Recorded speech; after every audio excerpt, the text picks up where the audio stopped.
And I know it's been a long day, but we saved the best for last, so it's worth it. I'm sure some stomachs are grumbling and heads are nodding, but we're in the home stretch here. So I don't think I'd be able to, well, first of all, you know, how was it, what do you guys think of the one-track mind format? Was that worthwhile? Was that good? Yeah. Kept things short, sweet, to the point. Again, we really appreciate your feedback. So you've got a speaker feedback form on your schedule. You've also got feedback at shmoo1844.org that you can send stuff to, which, thank you, Todd.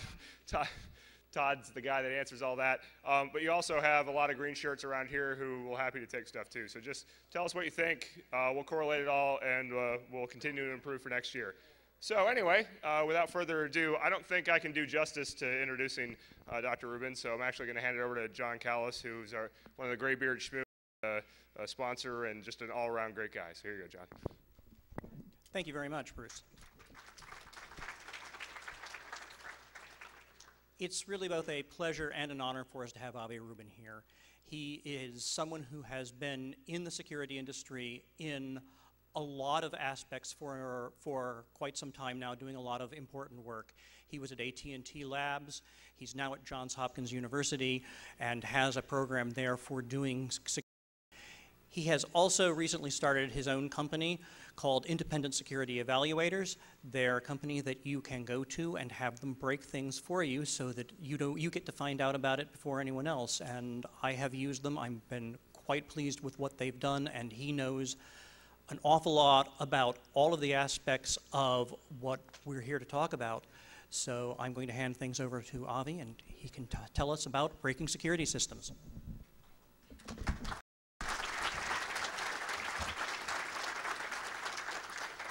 Thanks a lot, John, and thank you, ShmooCon, for having me as a keynote speaker. It's really an honor, and I think this has got to be one of the largest crowds that I've ever had the chance to give a talk in front of. And I'm just so glad that it's a group that's called Shmoo. I just love that name, and I was thinking when I came out here that how much things have changed, because when I worked at AT&T Labs, we always went to conferences like IEEE Security and Privacy, or ACM this, or Usenix that, and I just like the name Shmoo. But I have to tell you, if you're going to have people coming to this conference and trying to ask their boss to pay for it, I mean, you're going to need to have an alias. And I thought of one. How about secure hashing, multi-threading, and object orientation? See, it's got the acronym built in. Okay, in my professional life, I wear two hats, and both of them are white. And I work at Johns Hopkins University as a computer science professor, and I'm also president, as John mentioned, of Independent Security Evaluators.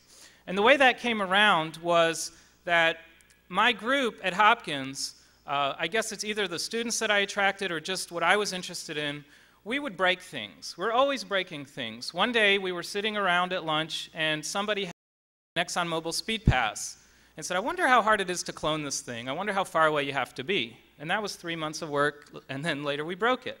I'll talk a little bit about that today. But what I've really learned is that breaking things is a lot more than just about the technical side. If you're only concerned with the technical aspects of breaking something, you're going to end up in a lot of trouble. You might even end up in jail or getting sued. You have to be familiar with the political and the legal aspects as well as the technical aspects. And so what I'm going to do today is teach you how to break things. I'm going to teach you how to do it from a technical perspective, but I'm also going to teach you what you need to be aware of in terms of doing your disclosure and in terms of what legal issues you might face. When we did that RFID work, and we've also done work on electronic voting systems, people would come to me and they would say, you know, could you break our system? And I'd say, oh, we don't do that. We're academics. No, we'll pay you to do it. Sorry, we don't do that. And then one person said, we'll pay you to do it. So we got this idea to form the company, and I formed it out of former students of mine, and we've grown. And what I'm going to talk about is the differences between breaking something in an academic setting with a university behind you and in a small company where people are hiring you sometimes to break other people's things. So I'm going to start off with a hypothesis. This is a theory that I've developed over time, which is that we will all be better off if the software and hardware industries, as well as those who utilize their products and services, are on notice. See, I think we should put them on notice. And the notice is that smart, talented, and well-meaning people, not just people who are out to get you, are working hard all of the time to break the security of your system. If you release or use something with a serious security vulnerability, it will probably be exploited very soon, and you will be embarrassed, and you may lose a lot of money. So I think we need to put the industry on notice. Now that said, I think that it's also true that there are bad guys that are out to get you. But what we're going to focus on is the fact that well-meaning people are doing this, and I think that well-meaning people should be doing this.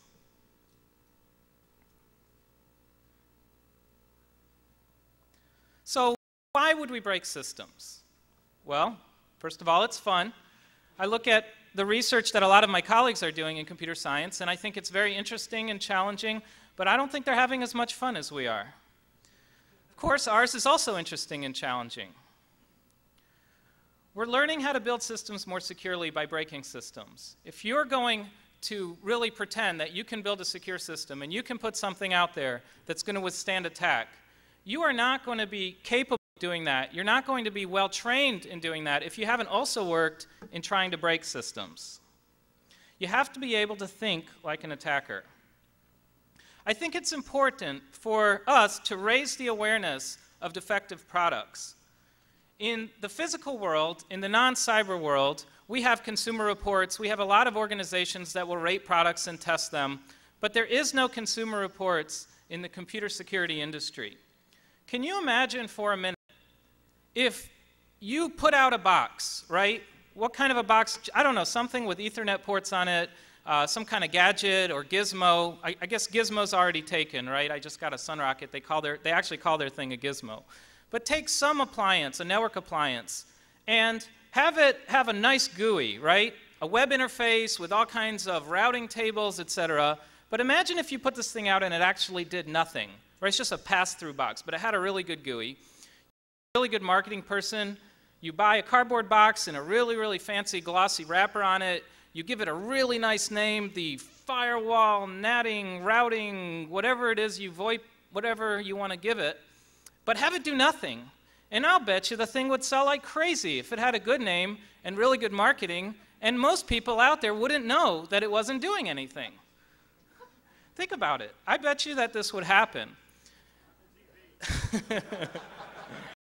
Now that said, there are a lot of companies that are selling stuff that's really, really broken out there. And I think it's up to us, the people in this room, to try to break them. And we have to do that. It's in their own best interest. Let's look at Microsoft, for example. Okay, I worked on breaking something from Microsoft about 10 years ago. And Microsoft responded that I hadn't really broken it.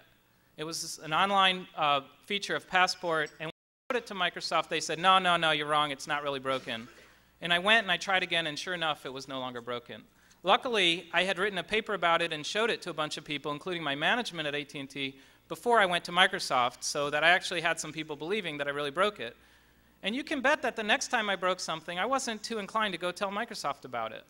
Now, Microsoft is an example of a company that's really learned how to deal with people that are out there breaking systems.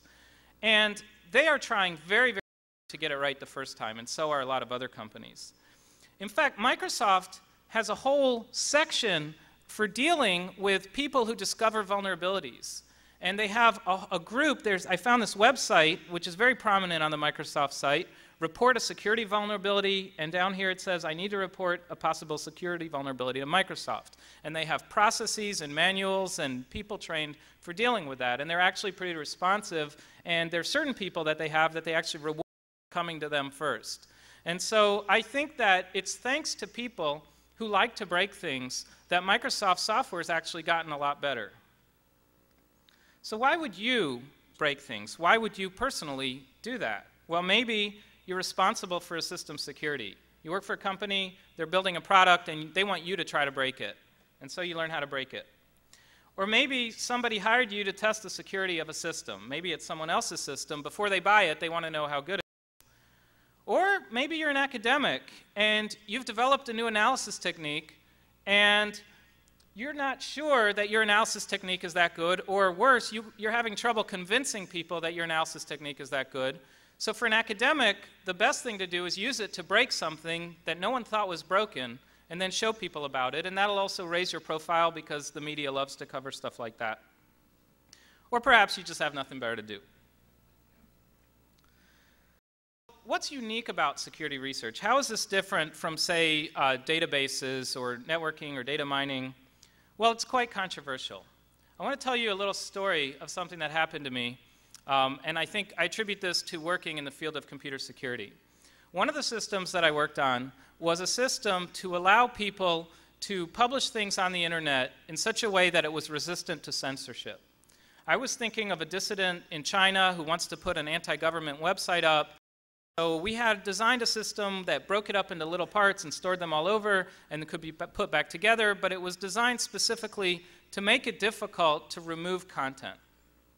And the system actually got a little bit of press, and I was invited to be on a radio show. This is live national radio with 2 guests, and I thought I was being asked to explain why the system was such a great thing for civil rights, etc. So I get on the show, and again, we're live. And the announcer starts in and says, "We're very glad to have you today on our show. We have 2 guests. Our first guest is a young lady, we won't use her name, who was victimized by an online stalker who tracked her down and brutally raped her." And I'm thinking, this isn't going where I want it to go. And they said, "And our next guest is a computer scientist who is building systems to try to make it easier for such people to hide on the internet. Could you tell, please, Mr. Rubin," he called me Dr. Rubin in the warm-up to that, "could you please tell us, Mr. Rubin, why in the world you would do something like this?" And the silence. You know, when you work in security, you're going to encounter all kinds of situations. And my answer to that was really that any progress, any technology is a double-edged sword. When cars were first introduced, the police argued against allowing automobiles to be mass deployed because the bad guys would be able to get away more quickly. And you could make the same argument that they were making about our censorship-resistant system causing this kind of online stalking about the internet itself. If you took away the internet, there wouldn't be online stalking. But obviously, there are a lot of benefits to the internet, and it's not going away anytime soon. The other thing I was going to say is when I was working at the labs at AT&T, if we wrote a paper, it had to go through a much more rigorous release process than any other computer scientists who were. And one time we came up with a protocol that could bring down the post office for a short amount of time. And at that time, AT&T was getting a large contract from the post office. They didn't want us to publish it. And they actually pulled the paper right before publication. I actually see a couple of people in the room who remember that really well. You have a real-world impact when you work in security. And I've gotten more and more involved in electronic voting. I find myself sometimes testifying before Congress, constantly talking to the press, help drafting legislation. I was involved in a Carter Center study, and I just view all of these things as a real perk of having chosen a field that's not only intellectually stimulating, but also has this mass public awareness and interest. But there's a flip side. There are risks to doing security research. Look at Dmitry Skilarov, who ended up being jailed for DMCA violation with a wife and 2 young children back in Russia. And I'll talk to you about some of the legal threats that I faced from ExxonMobil. Thus, you have to involve lawyers. And there's no way really to get around that if you're going to be breaking things. My wife's over there, she's an attorney, and so I get to talk to lawyers all the time, but I'm not talking about that kind of involvement. Before you break something, consider this. Why are you breaking this? Okay, it's good to stop and actually ask yourself that question, okay? Why am I breaking this? Am I breaking this because I'm in the category that I have nothing better to do? That's okay. Just identify that. Am I breaking this to keep a vendor honest? Am I breaking it to steal something? Okay, that you shouldn't do. But you should at least know if that's what you're doing. Who will be upset if I succeed? Okay, this is a very good lawyer question, right? You want to know who it is that you're going to have as your adversary when you succeed. Every time I've broken something, I've ended up with an adversary. When it's ExxonMobil, that's kind of scary. How are you going to disclose this? Okay, you should have a plan at the very beginning when you start. Now, you may end up with that plan, but at least give it some thought. You have to consider the DMCA. It's an awful, awful piece of legislation. I'll talk a bit about it today. But you have to ask yourself if the system that you're breaking protects copyrighted material. If it does, you're going to have DMCA issues. Then you can consider whether or not you qualify for any of the exemptions, and now it's time to start getting the lawyers involved, because the DMCA carries criminal liability as well as civil liability. Another thing to consider is the issue of trade secret. There are federal laws about it, but there are also different laws in every state, and if you break something and you want to disclose it, and you're actually taking what a company can legally in some states call a trade secret and making it public, you have all kinds of liabilities that you face if you do that.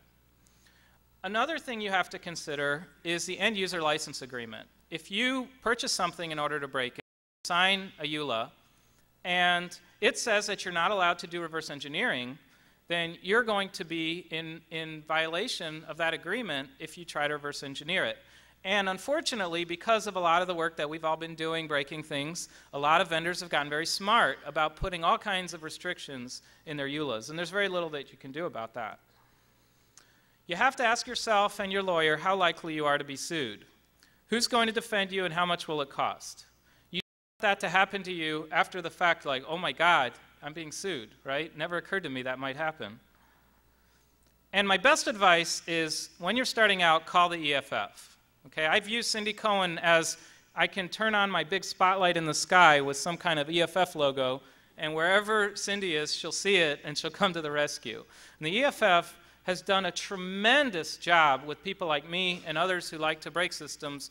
When you feel that you have an organization that's funded at $10 million, entirely committed to providing you with free representation, it gives you a lot of nerve and it lets you do a lot of things. And as long as what you're doing is something noble and has the kind of goals that I talked about already, the EFF will be there to help you. And you know, they're trying hard to kill the DMCA and to kill a lot of the other terrible legislations.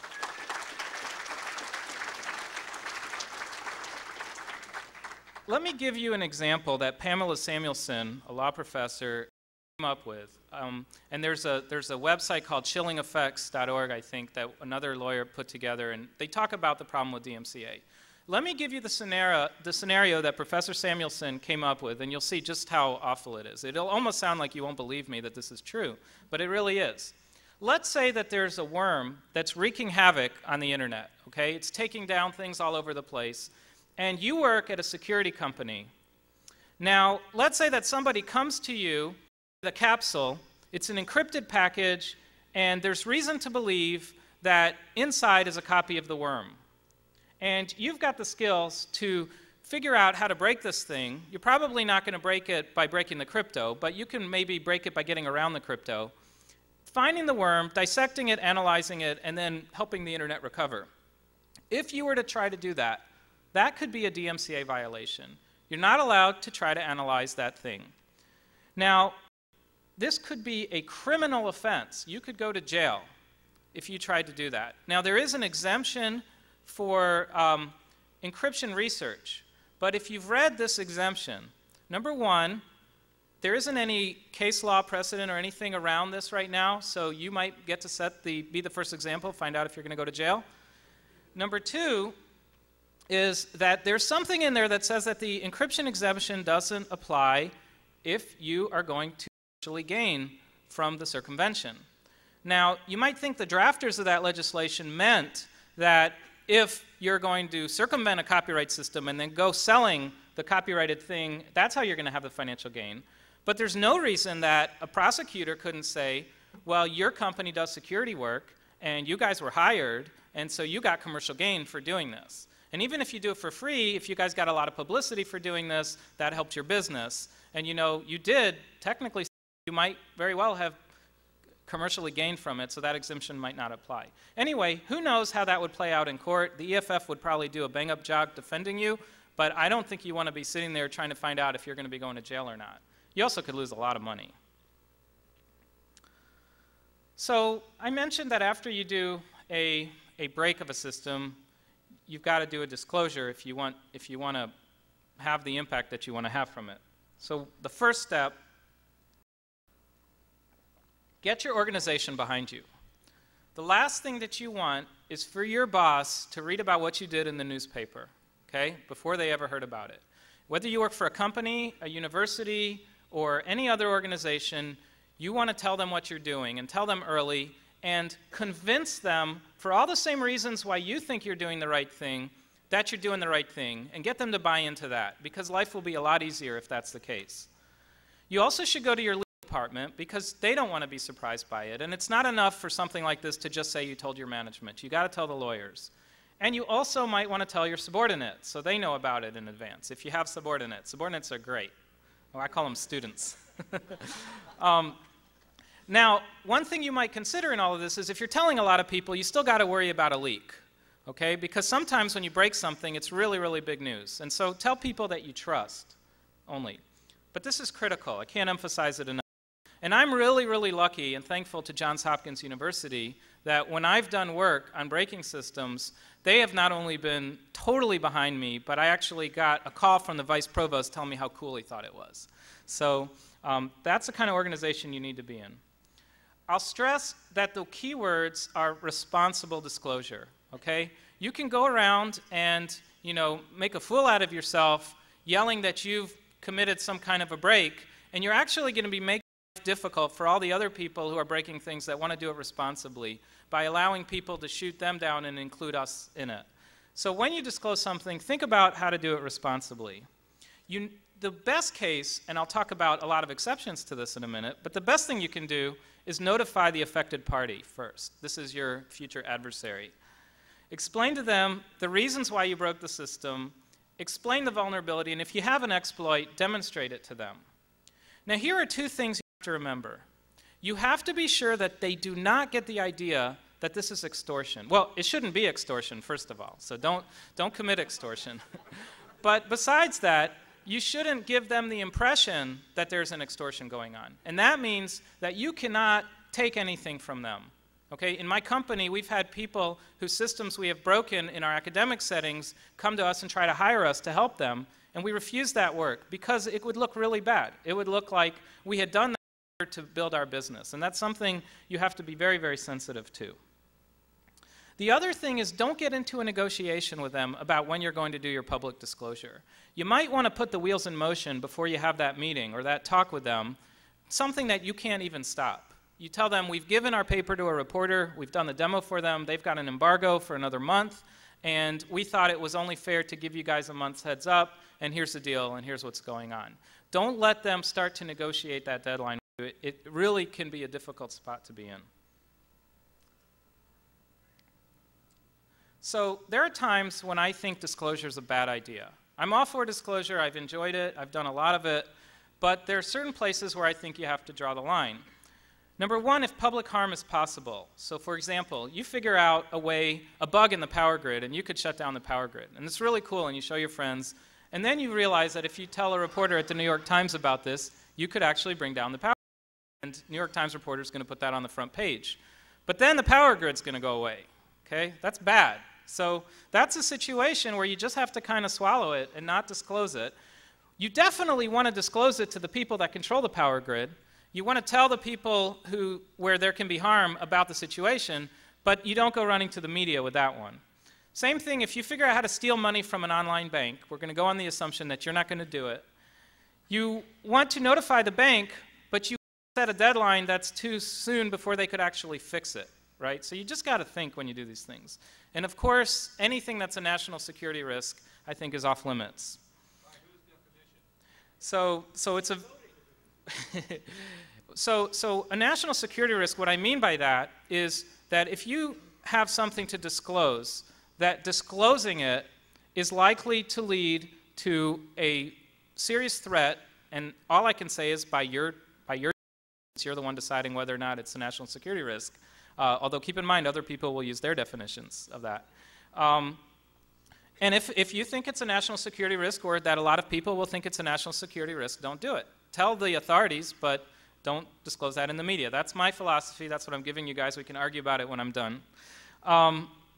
What you should disclose, when it's okay to disclose, so I'm no longer under the bullet where it's not a good idea, and now I'm talking about where it is a good idea, you should disclose disclose a proof of the vulnerability. The ideal scenario is one where you convince everybody that the vulnerability exists, but you give them as little as possible in the way of them being able to exploit the vulnerability. Now, in many cases, there is no such thing. You explain the vulnerability, it's obvious to everyone how you're going to exploit it, but not always. And so try to avoid publishing a recipe. If for no other reason that this is the first thing that they're going to come after you with, your adversary, they're going to come out and they're going to say, you crazy person just gave a recipe for everyone to do this. The word recipe always comes up. And so if you've taken pains not to publish a recipe, and if in your paper you actually have a section where you talk about all the things that you didn't disclose that would have enabled someone to commit the exploit, and yet you're able to prove that the vulnerability is there, that's the best way to do it. And you should consider the timing of your disclosure, right? You don't want to disclose a major flaw in the voting machines 3 days before the election, right? If you've got that one, maybe you wait till after the election. Some of this in this room is probably controversial, but I'm telling you my opinions. So the ground rules are, don't break the law, no active attacks against web servers, no physical trespassing, don't cause damage to others. You don't want to cause people a financial loss, because then I think you've taken this game a little too far. Remember that the goal is to put the industry on notice, to keep users honest, and it's not to go around causing damage to people. Part of the ground rules also is don't go it alone, get a lawyer. The EFF, if you're doing something that is with the noble objectives of putting the industry on notice, the EFF will work with you for free. And never forget why you're doing this. So what I'm going to do now is talk about a few examples of big disclosures that have occurred. And then after that, I'm going to talk a little bit about how to break systems. We'll get to the technical part. So the Clipper chip. How many people here remember the Clipper chip? Okay. So the Clipper chip, amazingly enough, hugely, hugely controversial, right? The government was going to mandate that when phones were able to provide encryption of voice, that there be a law enforcement access field, which would be an escrowed copy, an encrypted copy of the keys that were used to encrypt that voice traffic, along with the voice traffic, and that for those what were called leafs would be given to judges. And the outcry against that was tremendous. What's interesting is that what killed Clipper wasn't the public outcry against the government having access to encrypted voice. It was the fact that Matt Blaze, a researcher at AT&T, discovered a technical flaw, a security flaw, a vulnerability in the way the leafs were constructed. The leafs actually had a checksum, which was a 2 to the 16 possible value, 16-bit checksum, right? This is this government-designed and analyzed system deployed, which means that you could very easily construct a rogue leaf that a Clipper chip would accept as real because the checksum would check out. And so basically showing how the whole process of escrowing these things could be circumvented. And this was, he did a great job disclosing that. He explained it to John Markoff at the New York Times, who wrote a big story, front page above the fold, talking about how this government system for eavesdropping on communication and then being able to decrypt wouldn't work. And what's interesting is that the company that stood to benefit the most from Clipper being deployed was AT&T. They had agreed to put Clippers in all the phones that they were selling. But when Matt Blaze discovered this, AT&T was actually very noble and very good, and they let him publish his paper, which is kind of amazing, and that killed Clipper. I'm not going to spend as long on all of these. I'm just going to show you a bunch of them.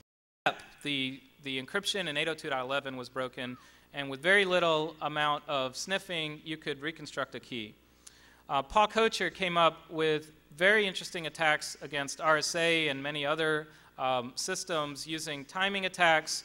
It turns out that if you have a device like a smart card that's performing RSA signatures, anytime it performs a private key operation, the timing characteristics of exponentiation with a 1 are different from 0. So you can quickly guess key bits, and you can tell right away if you've guessed wrong. And after observing some linear with the size of the key number of signatures, you can actually figure out what the key is. And this was a great paper. It was disclosed very publicly, and that gave everyone who builds these kind of systems the ability to provide the countermeasures that Paul also provided it.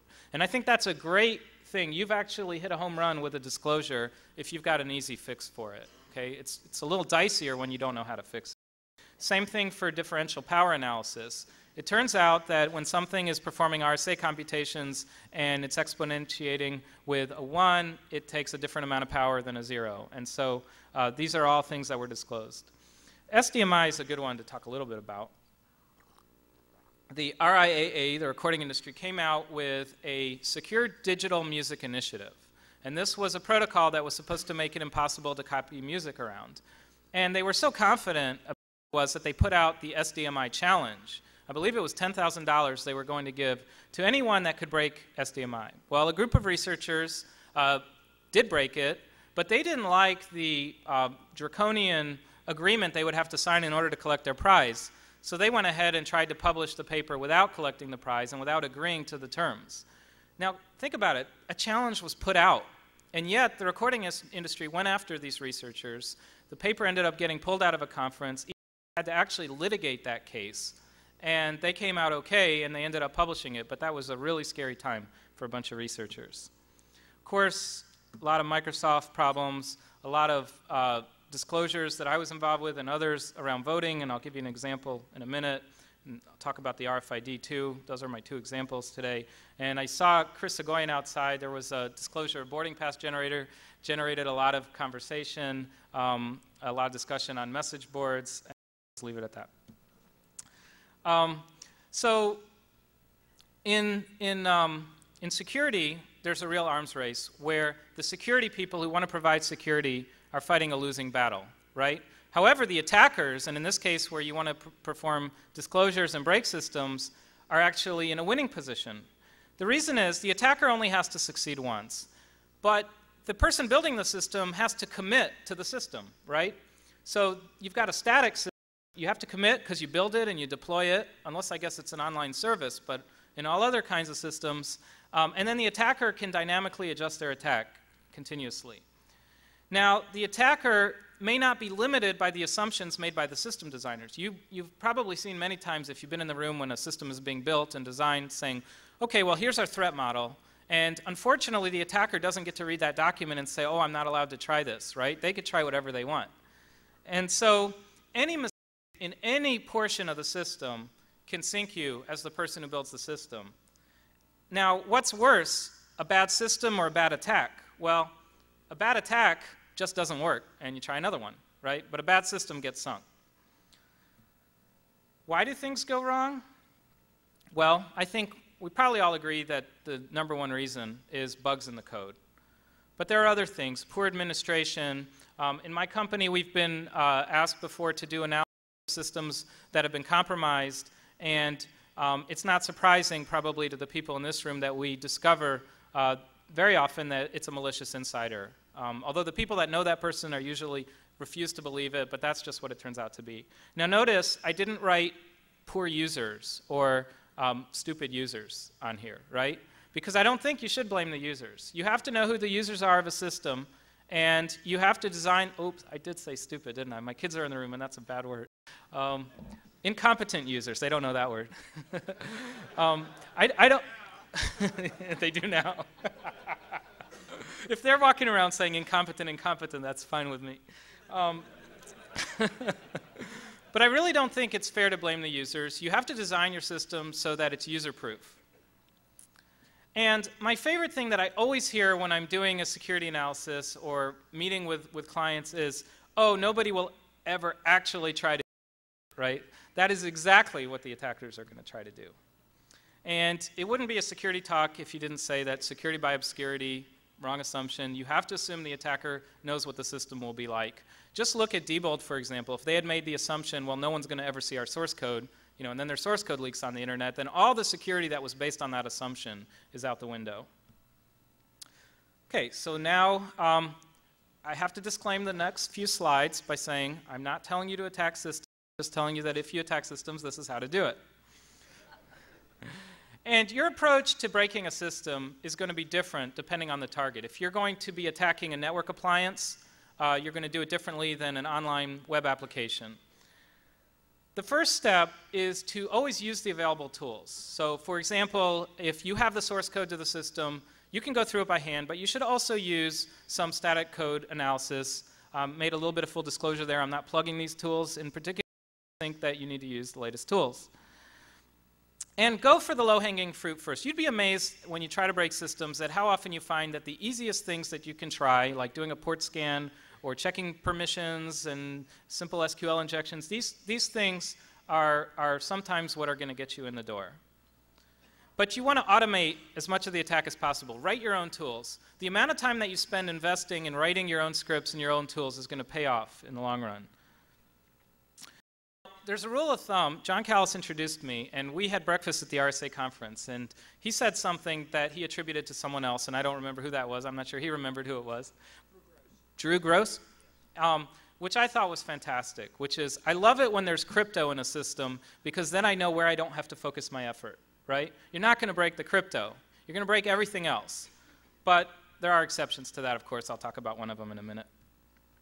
Basically, anyone who rolls their own crypto, then you go almost anyone.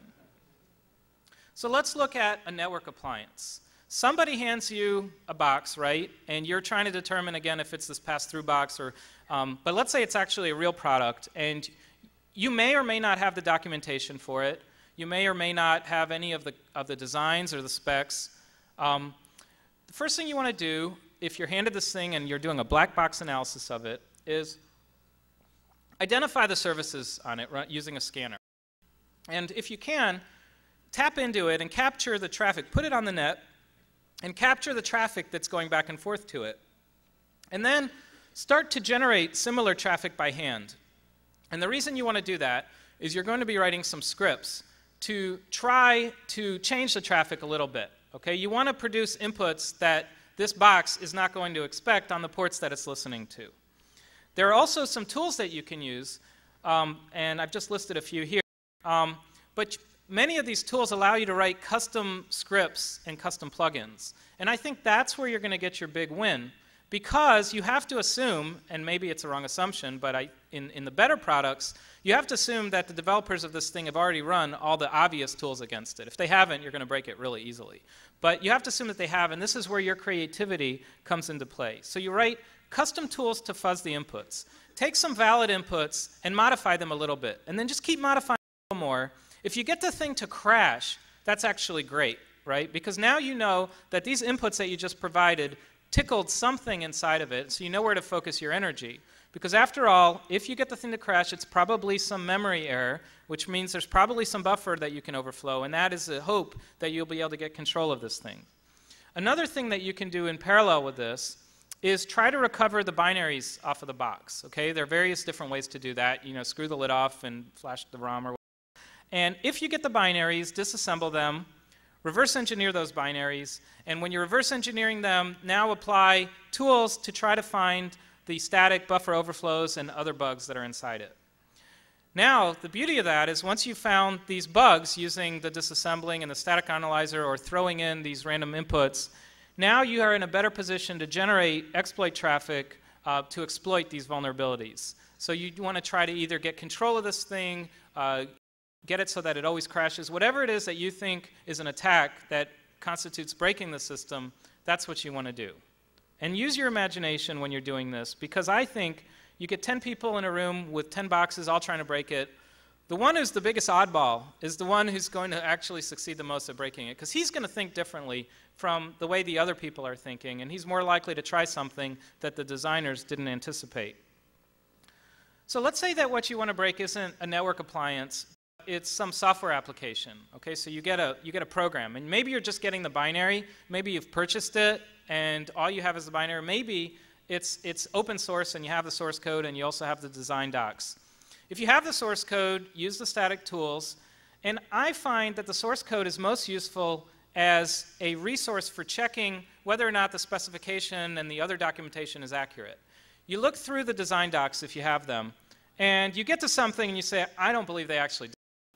There's no way that they did it that way. And if you have the source code, you actually go in and you check and see if that's how they did it.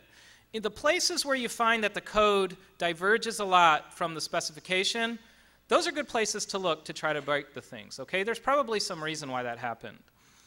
The other thing is to always play with unexpected inputs and values. And if you only have the binary, try to just inject faults into it. Okay? Just like take out some sections, rewrite some branches, run the thing, see if you get anywhere. Every time you thing, you have a kind of an idea of now where to focus your energies. And use all of the existing tools, but always remember to write as many custom scripts as you can, because you don't want to be using exactly the same tools that the people who built the system used.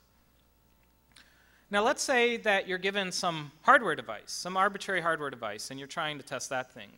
You're probably going to need some specialized equipment, okay? Just working with hardware using off-the-shelf tools is not going to be enough. You want to flash the chips, get all of the code off of this thing, and do the static analysis after you disassemble. But also you want to kind of tap into the device itself and sniff the memory bus and try to capture the traffic that's going on this thing. Reverse engineering a hardware device is an absolute art. Another thing that I think is a great idea to try, using the Paul Kocher techniques that I mentioned earlier and derivatives of those, is side channel attacks on the crypto. Many devices are still not being built with side channel resistance. And so if you can do power, if you can do timing, you might be able to actually break the crypto directly. And if the device is wireless, well, that makes your life a lot easier, but again, you need the right antennas and the right equipment and the right expertise. So give you one more example would be a web service is something that you want to break. So obviously the first thing is figure out what the server is. Is it running Apache? Is it running something else? What's the operating system? And then go for the easy stuff. Try SQL injections, put in unexpected strings into CGIs, look for cross-site scripting. And there are very, very good tools out there, I'll show you on the next slide, for scanning applications to try to find vulnerabilities. But there are other things that I would try as well. Does this thing listen to anything other than port 80 and 443? Scan all the ports. See if somebody configured this web server incorrectly. Look at the protocol versions that this thing is sending out in its headers. Now, maybe it's lying, in which case maybe that's somebody smart designed it, but maybe it's most likely it's not. And if you have a good list of vulnerabilities in particular versions of different software, that tells you where to start looking. So I mentioned these web application vulnerability scanners. They're tools that will actually spider through an entire web app. They start off looking for things like backticks. Put a backtick into a CGI and see what comes back. Try semicolons, try writing code, etc. In fact, a lot of these tools know of certain bad files that exist in certain versions that contain vulnerabilities, and they'll try everything. So you got to run all of these tools. But then again, they can be extended with custom scripts. So I've listed several of the commercial tools here.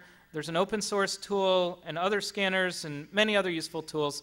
I'm going to be putting these slides up on my blog probably tonight. So it's avirubin.com/blog. And I'll have a link there so you can get all of these if you're interested. I actually just asked my guys who work at my company saying, what are your favorite tools? And this is the list that I got from them. So I've kept you here a long time. I think I want to just show you a couple of examples of what it's like to break security. I'm going to talk about the e-voting work and the RFID work. And each time I'm going to talk about the disclosure that we did and how we handled it and what we encountered. So the Diebold voting machine, the source code leaked on an FTP server, was discovered by Bev Harris. It was an application running on Windows CE. CE was unpatched. Now here's something that didn't make it into a lot of the press because I don't think the reporters really understood it. It was very, very interesting. It wasn't just that the Diebold voting machine was running unpatched Windows CE. It had to run unpatched Windows CE. If you apply the patches, the security patches that came out, it broke the application. Okay? So this Diebold system was insecure from the start. And my research team, really Yoshi Kono and Adam Stubblefield, did most of the work on this, was just a static source code analysis in June of 2003 with no election pending until late in 2004 in Maryland. I picked out a couple of press clippings because I think these are interesting ways of showing the impact this Diebold thing had. So I'm going to read you this quote from the Washington Post. Voters in 3 precincts reported that when they attempted to vote for her, the machines initially displayed an X next to her name, but then after a few seconds, the X disappeared. In response to Thompson's complaints, Thompson was a candidate, county officials tested one of the machines in question yesterday and discovered that it seemed to subtract a vote for Thompson in about 1 out of 100 tries, said Margaret K. Lucas, Secretary of the County Board of Elections. Now, what kind of a bug causes something like that to happen? Well, they studied and studied and studied it and actually discovered what the reason was. The way these voting machines were designed, and think about what security techniques that you know would have uncovered this one, were kept plastic boxes so that they could be stacked very well and put on these roller dollies into the precincts. Actually, the packaging of a voting system is a really big deal. You have to get these elderly people to be able to set them up quickly, and you have to be able to store them in a minimum amount of space. Well, it turns out that these plastic boxes had a little bit of a pressure point right in the middle where when you stacked a whole bunch of them, straight down through all the packages, there was a little extra pressure in that spot. Lucky Thompson had, not being her name, had a particular X was in right where the spot where that pressure point was if you wanted to touch the screen to vote for her, and it malfunctioned 1% of the time. And so that's why this occurred. Now, can you imagine trying to discover that some other way? I like this one too. On November 8th in Raleigh-Durham, and this is a really, really famous problem that occurred, election officials in Carteret County are scrambling after a machine malfunction destroyed 30% of the ballots. The bottom line that we have heard from the manufacturers that these votes are not missing, they're lost, the county commissioner said. It's very disheartening, it really is. Not missing, lost. In the recent election, I'm sure most of you have heard that in Sarasota County's 13th congressional race, there were 18,000 undervotes. There's no plausible explanation for this despite 2 in-depth studies. There's a recent story that the machines in Sarasota County experienced a 2 to 3 second delay on the touchscreens on one version of the firmware that was widely used. And the election officials were notified before the election and still went ahead and used these machines. And had we not had this race that was decided by under 300 votes, where 18,000 votes were missing, not lost, we never would have been aware of this. Now, this is as strong an argument as I can see for the importance of public disclosure of all kinds of vulnerabilities when we find them. Just to show you a few things that were found in the Diebold code, they used 56-bit DES in CBC mode with a static IV, actually a null IV. It was used to encrypt the votes and the audit logs. This is actually a line in the code. So that is the DES key that was used in all the Diebold machines. What's even funnier is this presence of an H, right? It's like someone didn't know how to write hex. They used an unkeyed public function, CRC, for integrity protection. The list went on and on of things we found. One comment that we found in the code we liked, they used it, I left the spelling mistake in here, linear congruential generator used to generate ballot serial numbers, and they say a pseudo-random sequence generator per applied cryptography Bruce-Schneier. Now what they were doing here was trying to randomize the order of the ballots in the voting machine so that they wouldn't be stored sequentially in order to preserve voter privacy. If you know that someone was the 10th voter, you shouldn't be able to find their vote, unlike these paper trails that are coming in machines now that keep the votes perfectly in order. But they used this LCG to achieve this security, and instead of having someone like Bruce Schneier do this, they went ahead and read his book, but they didn't read page 369, where on the next page, after what they quoted, he spelled it right, by the way. Here are some quotes copy-pasted out of the code, and I found that copy-pasting comments is much more enlightening than copy-pasting code. The bool beep flag is a hack so we don't beep twice. This is really a result of the key handling being gorped. Okay, need to work on exception caused by audio. I think they will currently result in double faults. Okay, these are some of the comments we found in the code. But what's just as interesting is some of the comments we didn't find in the code. This is a code fragment copy-pasted out of there. It's got 4 levels of looping nested. One of them was 7 preconditions and no comments. Can you imagine going to lunch and trying to come back and figure out what's in there? And there were other problems as well. The ballot definition file in the removable media was unprotected. That's the thing where if you switch 1 byte, you actually could say, okay, all the votes that were cast for Bush go to Gore, all the ones that were cast for Gore go to Bush. That's what's on the ballot definition file is the mapping of the number in the machine to the actual candidates, and this thing was unprotected. And other things like the administrator card that could be used to cancel votes or to stop the election had a pin of 1111. After our study came out, where we disclosed, and I'll talk about our disclosure in a minute, the president of Diebold responded. Touchscreen voting from Diebold election systems has evolved to be the most secure and accurate election system in the history of our democracy. And I could see Stephen Colbert saying, because I say so. And I guess because of that, Maryland decided to take matters into their own hand, and I was driving to work one day and I had to stop and take a picture of the billboard I saw. We were selling voting machines they sell Coca-Cola with just by, just saying it's the best way to vote. So we had to disclose the Diebold flaws. We went to Cindy Cohn at the EFF, and she did an analysis of the DMCA issues and the trade secret analysis. They wrote a brief. They told us what our risks were. Now, here's the thing. The TRO is a temporary restraining order. And Cindy's advice to us, counter to what I had done in previous disclosures, was don't go tell Diebold, just go to the press. Okay, that's kind of weird advice, right? But the thing is this, what we were sitting on was really a bombshell. And if we had told Diebold and they went and they would have gone and gotten a temporary restraining order, we would not have been able to disclose it. We would have been in a lot of trouble if we had. So no one might have ever found out about any of this, and it would have probably delayed by a long time the kind of public awareness of all of these problems. So like I said earlier, usually you want to go tell your future adversary about this, but in this, sometimes you don't. It depends on what your lawyer tells you. We had to involve the General Counsel of Hopkins and Rice, because Dan Wallach, my colleague, was a co-author and worked with us on this. And we ended up involving, talking about informing your management, the president of Rice University, who had to be tracked down on a fly fishing trip where he was, and someone managed to get a hold of him to get the permission to release our paper. Now, recall there was no election pending at the time, and we wrote a technical paper that was released on our website and eventually published in the IRC Security and Privacy conference.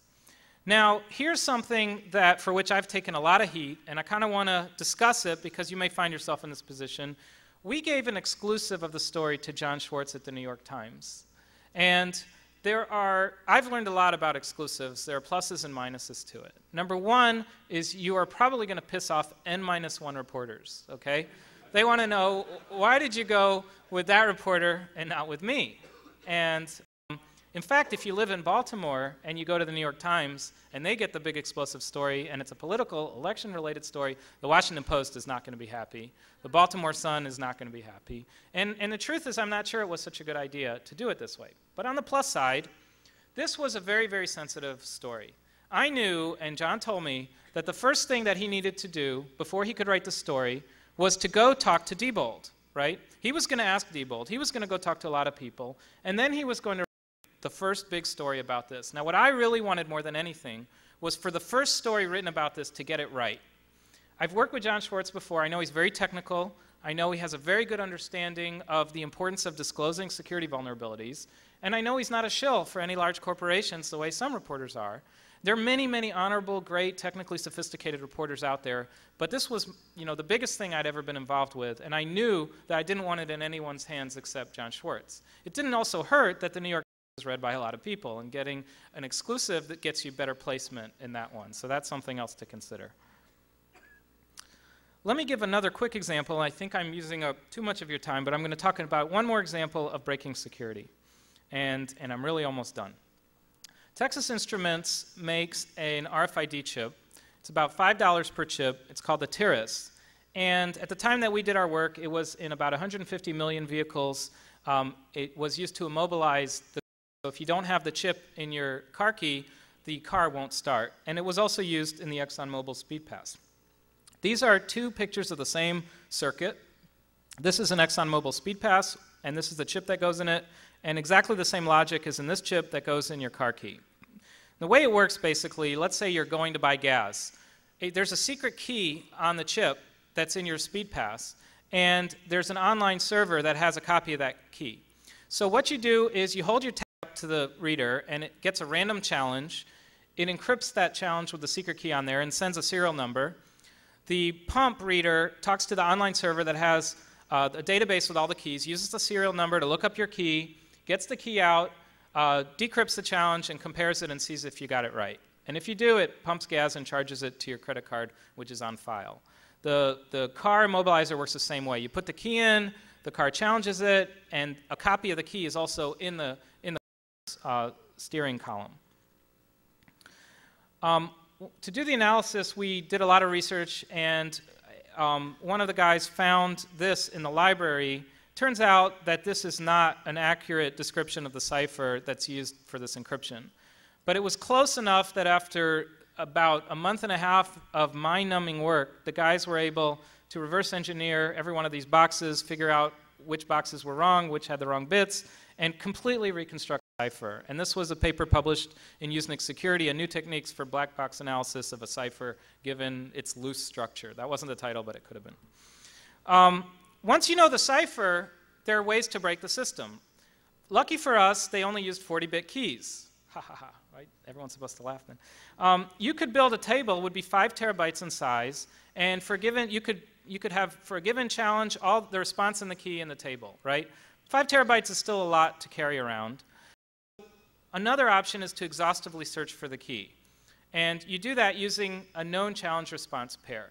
So imagine if you can eavesdrop on a communication with a speed pass. And in fact, it's easier than that, right? Because you can just send it a random challenge and get a response. It takes 1/8 of a second to send a challenge and get a response from a speed pass. So in 1/4 of a second, you can do 2 challenge responses, which is all you need. And then count up to 2 to the 40 and look for a key that maps that challenge to that response. And if you can do it for 2 of them, you've got the right key. So here's a picture out of our lab. We have 16 FPGA boards, each of them looking for 1/16 of 2 to the 40 key space. We hooked one of them up to a keyboard, and we input the challenge and the response pairs. We wrote a little program that copies everything onto all the FPGAs and figures out the first one assigns who's going to search for what key space.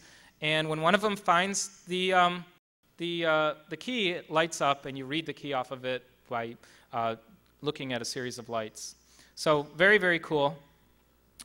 Then we needed to be able to simulate a TIRIS chip. So we built a device. This is our mobile, so to speak, computer.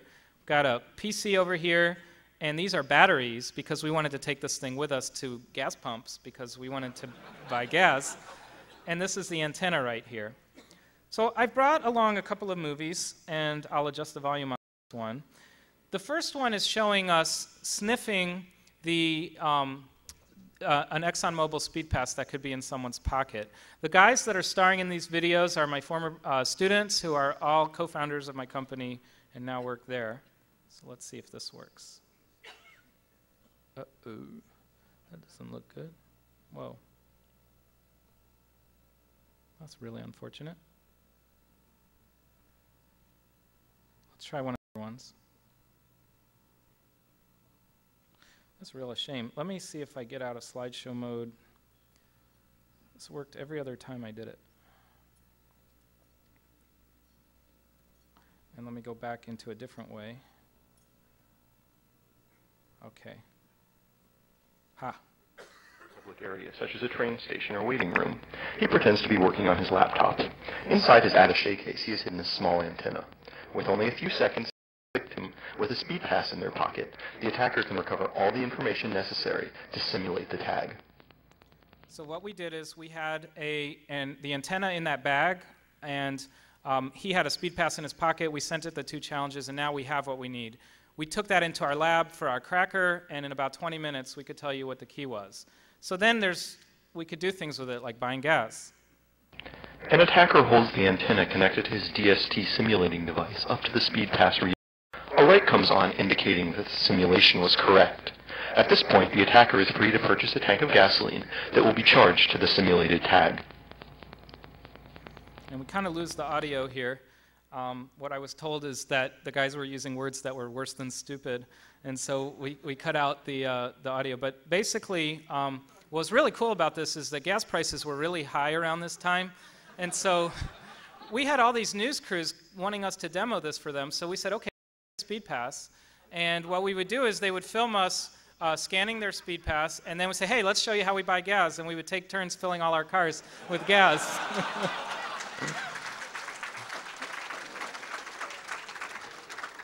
All right, and that one, and then this shows starting a car. So this is the actual key to the car. It has a DSC tag inside of it. So we can start the car with that.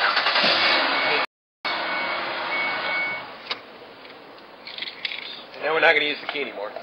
So this is a copy of the key we made at Lowe's. It's $1.49. It's just a metal copy. See, it does nothing. Won't start the car. So now what we're going to do is we're going to use our software radio. This is the antenna, which is connected to the software radio. Hold it up while we turn the key.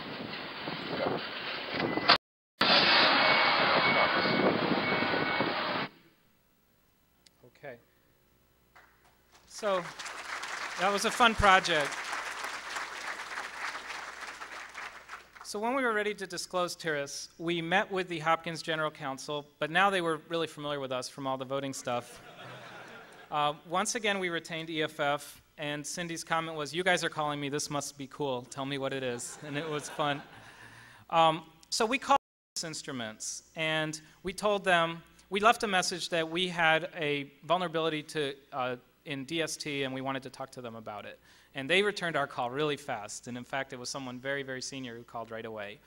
And it was interesting that they wanted to schedule a conference call for a couple of hours later so they could pull their team together.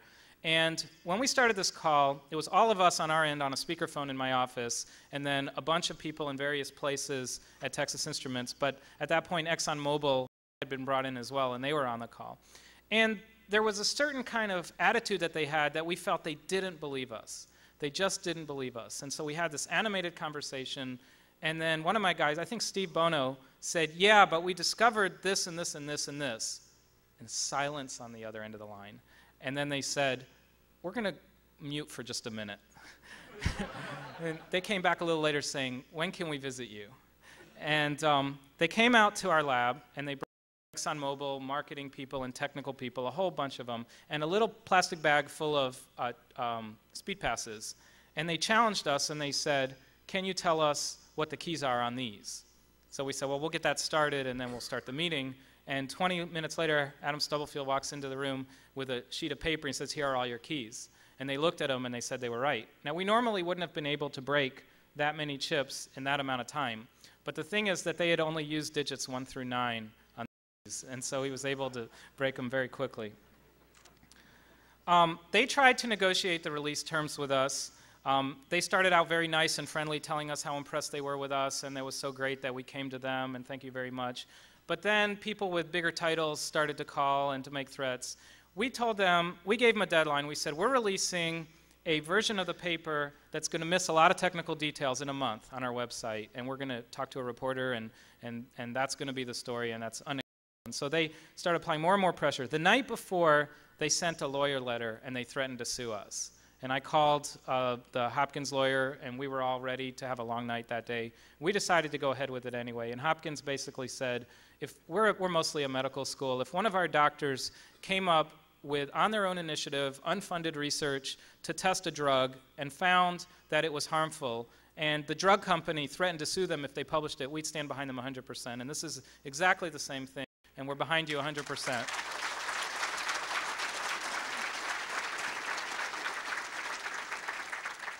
So wrapping up, it's important to consider responsible disclosure. There's a lot of room out there to do interesting things and disclose them responsibly. It is extra work, but it's also very important. And the credibility of everyone depends on everyone disclosing things responsibly.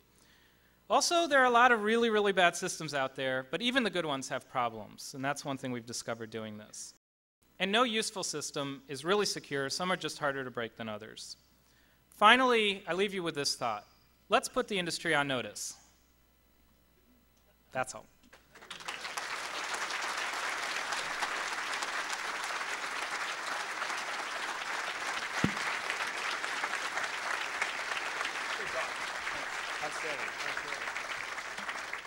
Thank you very much, Avi. That was fantastic. And we have a gift for you, actually, buried in a pile.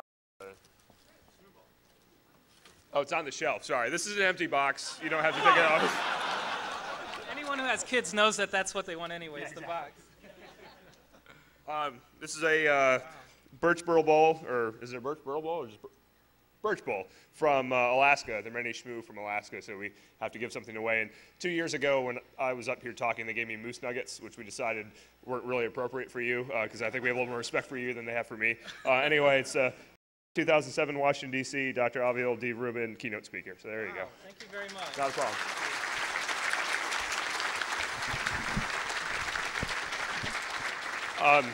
Two really quick announcements before we break for the night. Three, actually. One, they're going to be rearranging this room for tomorrow to turn this into the break-it room, so if you can kind of evac if you don't have a need to be around. But there's two reasons why you may need to be around. One, Hacker Halo practice and target shooting is in rooms 3 And for anyone that's got a Hacker Arcade entry, Pub wants to have a meeting back in the Hacker Arcade area in like now. So anyway, the rest of you have fun, be safe, and we'll see you tomorrow morning.